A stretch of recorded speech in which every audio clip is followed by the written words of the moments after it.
What's poppin', sexies? It's you boy here, back for some more Fire Emblem Heroes, and we have this double special heroes banner today. So, of course, like usual, we're going to go ahead and take a look at these colors and see if there's any good focuses you may want to snipe on. See if there's some juicy fodder or units to pick up and make your barracks a little bit stronger. And I'm going to give you guys my recommendations on whether or not you should summon on this banner. Spoiler alert, you shouldn't. This is a big skip. Like, no joke. Do not spend a single orb on this banner. If you're going to summon on this, then just go for the freebie and just hop out right after that. Because we have so many crazy banners that are not only going on right now, like, we have this Hero Fest, which is really good. Let's see what else. There's some crazy banners right now. Okay, we have the Duo Crom banner. This is a really good banner, too. Okay, Legendary Reed's remix. This is also low-key pretty good because Reed got a really nice remix. Alright, we have this banner as well. This is a crazy banner, too. Dude, this is a two-color focus banner with save skills on it, and then one of the best duo heroes in the game. Even though this was a last year banner, like, this is a rerun of last year's Valentine banner, this is still a really good banner. So, and of course, Ascendity Dune as well, like, one of the best save units. She could mix it up either way. She could go near save or far save. So, like, honestly, I really can't tell anybody to summon on this double special heroes banner in good conscience. And if the banner lineup right now wasn't enough, we also have a legendary hero banner coming up very soon. We already know who the hero is going to be. For the most part, I'm like 90% sure that leak was true. And just based on the way some of their past iterations work for that legendary hero, I'm expecting some insane shenanigans from this legendary variant. So look forward to that. At the very least, if you don't want to summon on this banner or you're waiting to summon or whatever, the legendary hero trailer is going to be in a couple of days, whereas this banner is going to be up for 2 weeks. So there's ample time for you to wait and check out the trailer before deciding on whether or not to summon. But the icing on the cake for why you want to skip this banner is the Hero Rises banner we're getting next month. There's like absolutely zero reason to summon on this banner right now. So now that I've gone ahead and emasculated this poor little banner so badly, let's actually take a look at it and see if there's anything worthwhile. Alright, we're going to start with red up first. So we have the Pirate Nasala. Now, this guy's really good for fodder because he's got attack and speed solo 4 and speed and defense near trace. Pretty good pickup skills for your melee flyers and melee calves. He's also one of the best Gale Force units in the game because he's got the -1 special trigger, flying mobility with 3 range movement if he transforms. He's got half a null follow-up. He's got speed and defense -6 on the foe. This guy's just really good, and I would actually argue he's probably better than the Pirate Tabarn, because Pirate Tabarn is really good, but he gets cucked by null follow-up, whereas this Nasala is so fast that he's making use of null follow-up himself. So typically when you're able to do that, you do make for some really good Gale Forcing. So I like this Pirate Nasala a lot. Only bad thing about him is Stall Ploy, which is a dead skill. I have no idea what they were thinking with Stall Ploy, honestly, as a passive. I kind of get it, but like, dude, just run Reeve. Reeve does the same thing, but so much better. Alright, next up on red, we have Kurtnaga. This guy is a 4-star demote, and Kurtnaga is not really the best to go for the merges on. Also, he's just a Dragon Bait unit, which has been phased out hardcore by the save skill save units. So, not looking too good for Kurtnaga, unfortunately, for usage. But as far as fodder goes, this guy is actually really good.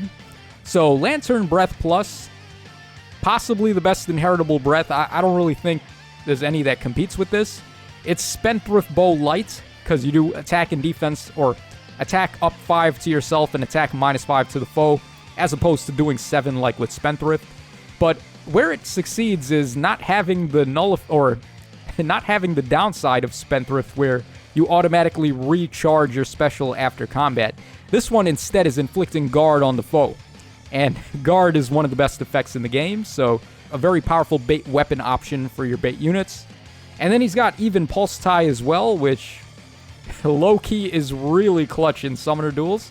A lot of people are running save skill units with Hardy Fighter now, so they can get the instant specials like Aegis and Ice Mirror and so on. Even Pulse Tie and Odd Pulse Tie just wreck those so badly. Because assuming they're the only units on the enemy team that have their special ready, you could just automatically remove that as a factor and then teabag all over their save units with your range attackers like Yuri going through Ascended Fiorm and Winter Lysithea just bodying Brave Hector and so on. So this is a really clutch skill, especially in summoner duels, but as far as like regular game modes like Aether Raids and so on, it's not really all that great in there, so pick your poison with that. His weapon, though, is still certainly a reason to summon for him if you are summoning on red. Alright, next up on blue, we have the Duo Sothis and Male Byleth. This is probably the weakest duo hero they released last year, I want to say. I was very blown away by a majority of the duo heroes besides this one. On release, I just thought they were kind of underpowered, and remains to be so. I've never had a problem fighting this unit in Arena at plus 10 or any of the other modes. They're a bait unit, and they're a flying dragon, so that already leaves them open to effective against flying or effective against dragons. They can't nullify both because they have nullification of effective against dragons on their weapon, and then you give them Io's Shield in the A slot or the Sacred Seal slot, and all of a sudden they're not weak to anything anymore. But you're already giving up a lot to do that, so I think it's not worth it.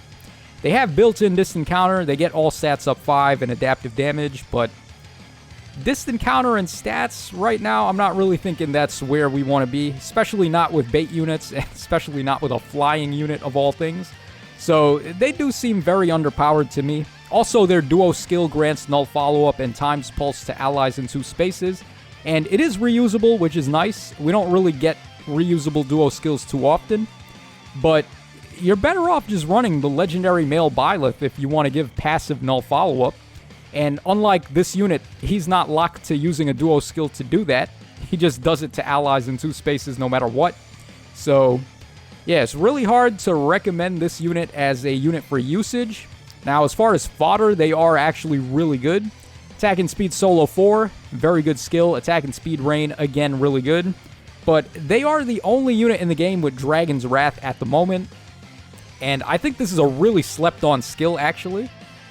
As you all know, Yuri too, but as you all know, Atri is a menace in summoner duels. She is one of the craziest units in there, and a lot of the reason why that is because of her B skill.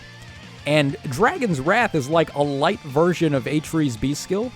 So Atri gets 30% damage reduction on the foe's first hit, and then 30% bonus damage based on the damage that she reduced. Whereas this skill is doing the same, but only at 20%. So it's not that big of a loss. You're only losing 10%, which is not the biggest deal in the long run. And you're getting bonus damage, and you're getting damage reduction on the first attack for free without any sort of stat check. So this is just really good. I think this is probably a better skill to give to that Ascended Idun than Savvy Fighter, honestly. Because Savvy Fighter, you do get 30% DR and you get null follow-up, but for a save unit, I would much rather just get the damage reduction without a stat check on speed and then also get bonus attack while I'm hitting the foe. So you have a better chance to KO them on the counter. So just some food for thought. Dragon's Wrath, definitely a good B skill to inherit on your other dragon units. Okay, then we have also Pirate Surtur on blue. In my opinion, he's probably the best near save unit in the game. Well, maybe Ascended Idun is a little bit better. I don't know, that's a tough one, because this guy's weapon is still, like, super stacked. -1 special trigger, attack and speed, or attack and defense, -6 on the foe, and then 75% freaking damage reduction on their first attack, which is incredible, because the foe's probably only going to hit him once. He always claps back with a bonfire if you run Steady Breath, or you have Brave Lucina, or Thor, or Duo Hilda, or any of the millions of other units that can grant the passive breath effect to allies. This unit is nuts. Really, the only downside to him is you have to inherit near save on him, because he doesn't come with it, and while his C skill is actually pretty cool, it's just a souped up version of a menace skill, he still wants near save, so he does require a little bit of investment to make him work to his full potential. And as far as fodder goes, he's not the best. Defense and Res Ideal isn't that good, and Crafty Fighter is okay, but there's certainly better fighter skills to go with. So Surtur's a really good unit to summon, but you do have to give him a little investment. Okay, on green, I don't know why I clicked on Casper first there, but okay. Okay, so Casper is a 4-star demote just like Kurtnaga. He's not a very good one. He's another one of these bulky infantry axe units, and we've gotten so many infantry axe merge projects in the past year that I can't recommend building Casper at all. He doesn't match up to Ninja Shamir. He doesn't match up to Balthus or Basilio. He doesn't even match up to the recent guy that we just got, Gonzalez. So, yeah, there's like no reason to use Casper unless he's one of your favorite characters, unfortunately. His weapon isn't even all that good either. It's defense up 5 to him, defense minus 5 to the foe, and then he gets a binding necklace effect where he steals the foe's stat bonuses on defense and then adds it to himself.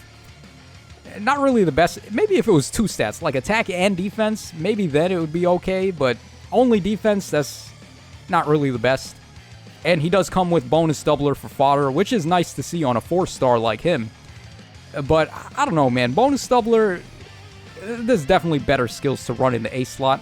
It does combo pretty nicely, though, with certain units, like Legendary Marth, for example, with his remix.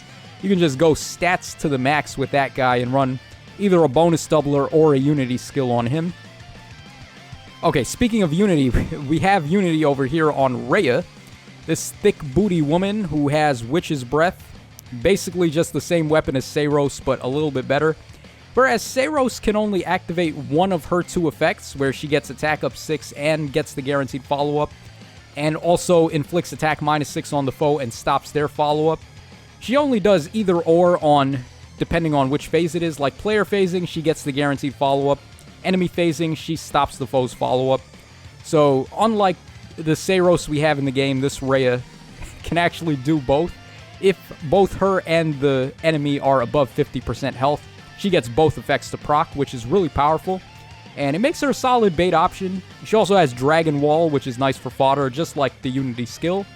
So, not a bad pull, not a bad unit to use, but probably a skip, like I said just again. So, finally, we have Colorless, and we have the Harmonic Leaf and Seliph combo. Interestingly enough, I think, just like with the duo Sothis, I feel like this is one of the more underpowered Harmonic heroes we got last year. They're certainly good. Unlike this Sothis, which I think is not really all that useful for usage, I think this guy is actually pretty clutch, because he has all of these different, technical effects. It is a very technical unit. He has Nyorin Zeal, which is Gale Force for range units. Only Leaf is allowed to have this, by the way, so pretty good skill already. He comes with Canto 1, which is really nice for a ranged cavalry unit. Typically, the other cavalry range units have to run Canto Rem to get that, and if they use their maximum movement spaces for the turn, they're not actually going to be able to use Canto with Rem. So having Canto 1 is a neat little way to get it on this guy. He has -1 special trigger, very good for Nyorin Zeal. All stats up 5, and this nifty little miracle effect as well.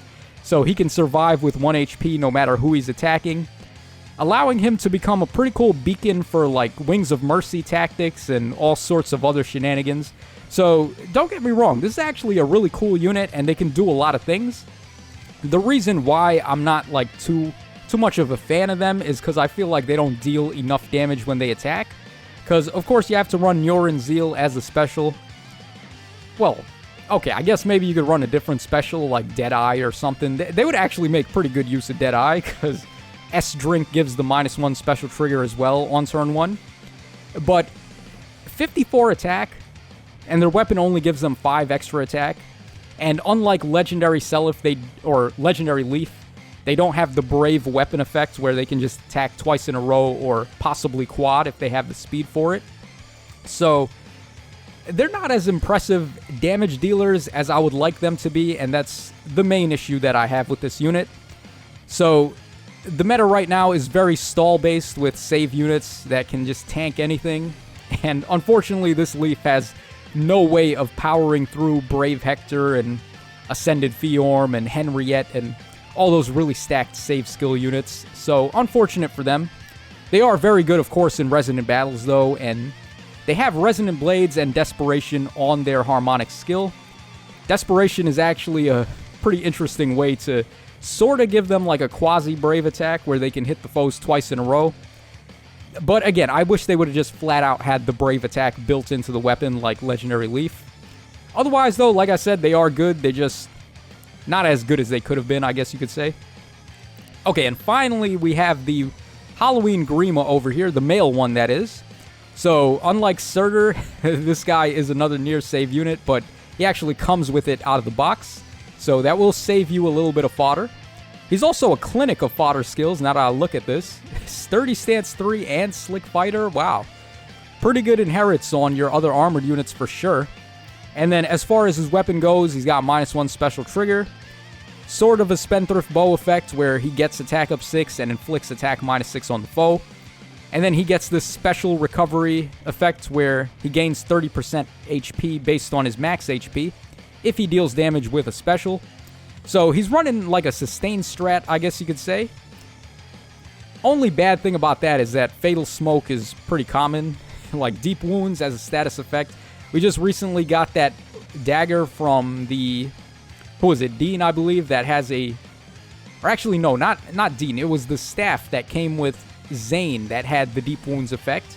And then we also have, of course, Duolith, who's a monster on offense, and he's all over the place, and he has Fatal Smoke already, so sustain effects, not really like the way of the future, but they are still pretty good when you're not being cucked by Fatal Smoke, I guess. So this Robin is certainly a good unit to use, and he's useful right out of the box as a unit for usage, or useful for fodder if you want to pick up some of these good skills on somebody else. So I think I would say Colorless is probably in first place, even though I think overall the best unit on the banner is probably Pirate Surtur. I would say Colorless is in first, followed by Blue, and then probably followed by Red. Yeah, Kirknog has definitely got better fodder than Casper, so he's a better pull. And then Nasala's certainly a better pull than Rhea, I would say as well, because Gale Forcing, player phasing, I don't know, I just prefer player phasing more than baiting if I can have the option to do so. So I would prefer this Nasala over Rhea, but bait unit's still good, so can't go wrong. It just depends on your playstyle. So that's all for this video. Hope you guys enjoyed the coverage on this banner. Once again, skip. Don't summon on this. There's other good banners going on right now that are probably better, and we have a legendary banner coming up with a presumably busted legendary hero, and then we also have the Hero Rises banner, which is going to be the best banner in the game. So there you guys go. Let me know your thoughts in the comments section down below and what you got on the free pull. And this is your boy Tacho signing out. So take care, fellas, and I will catch y'all again on the flip side.